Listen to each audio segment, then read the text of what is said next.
नमस्कार दोस्तों, जय श्री श्याम। इस वीडियो में हम बात करेंगे सबसे बड़ी दुखती दर्द हमारे business law and business communication के पेपर की, कि इस पेपर को जो है हम किस तरीके से तैयार करें ताकि एटलीस्ट जो हमारा 100 नंबर का पेपर आएगा, 50 क्वेश्चन आएंगे, 2 नंबर का एक क्वेश्चन होगा, तो हम एक मिनिमम 60 नंबर जो है बिना किसी परेशानी के स्कोर कर सकें।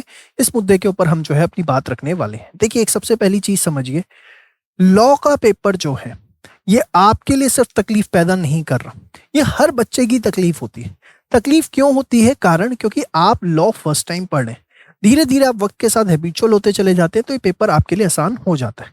यहां मैं आपको कुछ सिंपल चीजें बता रहा हूं जो आपकी बहुत ज्यादा हेल्प करेंगी। देखिए, सबसे पहले आप जो है वो पढ़ें बिजनेस कम्युनिकेशन। देखो, बिजनेस कम्युनिकेशन आपके एग्जाम में आपको पता है 20% का आएगा। 20% मतलब 20 मार्क्स, 10 क्वेश्चन आएंगे, 20 नंबर आपकी वेटेज रखते हैं। और ये बिल्कुल भी टेक्निकल नहीं है। इसके अंदर आप देखेंगे बहुत प्लेन चीजें हैं जो आप बिजनेस स्टडीज के अंदर पढ़ते थे ना अपने, वही उस टाइप की चीजें, थोड़ा सा प्लस माइनस है। और देखो, एक सबसे बड़ी चीज क्या है, खूबसूरती क्या है आपके पेपर की? सबसे बड़ी खूबसूरती, आपका पेपर एमसीक्यू बेस है।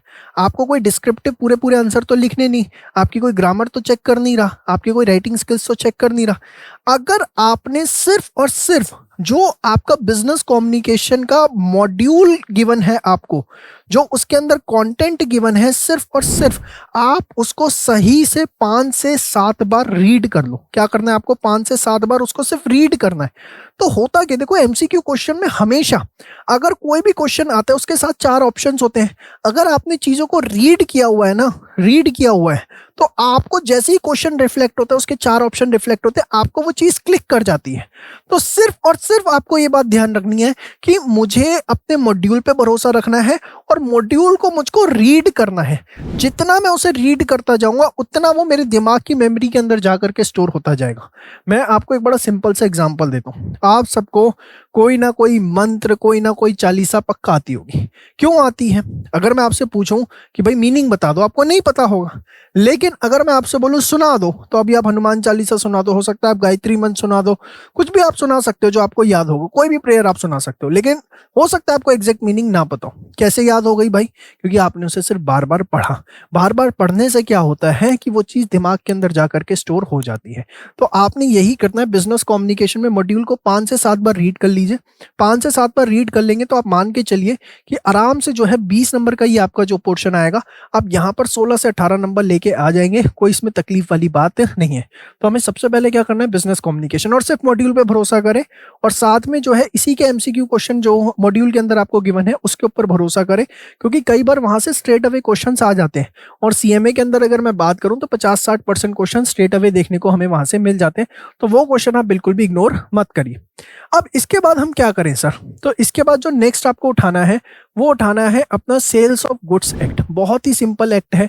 अगर आप इसे एकदम फ्रेश तरीके से दोबारा भी पढ़ना शुरू करते हैं, एकदम जीरो लेवल से आज से शुरू करें, तो मैक्सिमम 2 दिन में सारी की सारी चीजें जो है आप अंडरस्टैंड कर सकते हैं। देखो, आप चीज समझिए ना, आपको सिर्फ चीजों को समझना है। आपको अपने राइटिंग स्किल्स को थोड़ा ना डेवलप करना है उसको। अभी अभी सिर्फ इस फाउंडेशन लेवल पे अंडरस्टैंडिंग हो जाए बहुत है। क्यों? अंडरस्टैंडिंग हो गई, वहां पर क्या आएगा? 4 गोले होंगे, भरने ही तो है।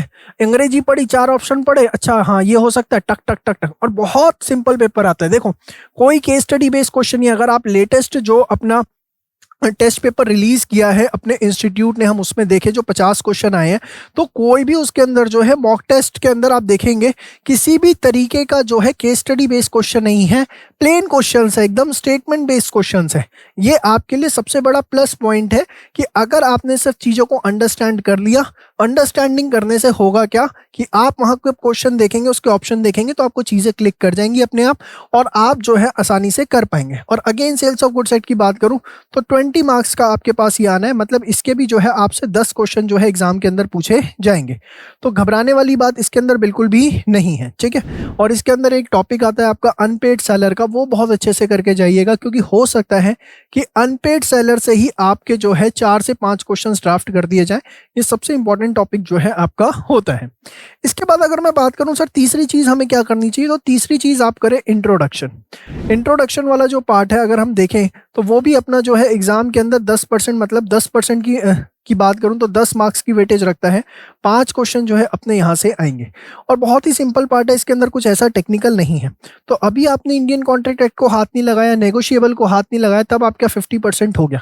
भाई इंडियन कॉन्ट्रैक्ट कुछ तो आता ही होगा, नेगोशिएबल कुछ तो आता ही होगा, उसके अपन लोग इंपॉर्टेंट टॉपिक्स कर सकते हैं। भाई इंपॉर्टेंट टॉपिक्स की बात करूं, जैसे इंडियन कॉन्ट्रैक्ट एक्ट की बात करूं तो इंडियन कॉन्ट्रैक्ट एक्ट के अंदर इंपॉर्टेंट क्या हो गया सर? भाई साहब कंसिडरेशन वाला टॉपिक हो गया, इसको बहुत अच्छे से कर लो, ठीक है ना। अब जैसे आपका जो है 30% की वेटेज रखता है इंडियन कॉन्ट्रैक्ट एक्ट, ठीक है, 30% मतलब 30 मार्क्स। तो हो सकता है कि कंसिडरेशन से आपको जो है 3 क्वेश्चन देखने को मिल जाए। एक माइनर वाला टॉपिक है, उसको बिल्कुल मत इग्नोर करो। एक मिस्टेक वाला टॉपिक आता है, वहां से जो है जनरली आपको क्वेश्चन देखने को मिल जाता है। क्वासी कॉन्ट्रैक्ट का जो टॉपिक है, यहाँ से जो है आपको क्वेश्चन देखने को मिल जाता है। तो मेन टॉपिक्स अगर आप इंडियन कॉन्ट्रैक्ट एक्ट के भी कर लेते हैं तो भी आपका गुजारा हो जाएगा। लेकिन ये जो 3 मैंने आपको बताए हैं ना, ये आपको एकदम फुल फ्लेज वे में करना है, इसमें आपको कुछ भी इग्नोर नहीं करना है। मेन चीज ध्यान रखिए, मॉड्यूल के ऊपर फोकस रखना है, बार बार उसको रीड करना है। अगर आप आज से ही रोज के 2 घंटे सेट असाइड कर दे कि भाई मुझे कुछ नहीं करना, इस 2 घंटे के अंदर अपना जो इंस्टीट्यूट का मॉड्यूल है ना, मुझे उसको डेली रीड करना है, रीड करना है और कुछ नहीं करना, सिर्फ मैं उसे रीड करूंगा, बार बार रीड करूंगा, आप देखेंगे बड़े आसानी से आपका पेपर निकल जाएगा। कुछ इसमें दुख तकलीफ वाली बात नहीं है। सबसे बड़ा फायदा यही है कि अपना एमसीक्यू बेस्ड पेपर है और मॉड्यूल के अंदर जितने भी एमसीक्यू क्वेश्चंस हैं वो जरूर करें, क्योंकि जैसा मैंने आपको बताया 50-60%, कई बार 70% क्वेश्चन एकदम एब्सोल्युटली सेम देखने को हमको मिल जाते हैं। और तीसरी सबसे बड़ी चीज, जो इंस्टीट्यूट का लेटेस्ट पेपर रिलीज हुआ है उसको एक बार अपने हाथ से जरूर सॉल्व करें, ताकि आपका एक कॉन्फिडेंस लेवल जो है वो डेवलप हो सके और आप कॉन्फिडेंस के साथ जो है एग्जाम देने जाएं। वीडियो कैसा लगा कमेंट सेक्शन में जरूर बताइएगा। जो भी दोस्त आपके साथ सीएमए कर रहे हैं उनके साथ इस वीडियो को शेयर करिए। मिलते हैं नेक्स्ट वीडियो में, तब तक के लिए बाय बाय, टेक केयर, जय श्री श्याम।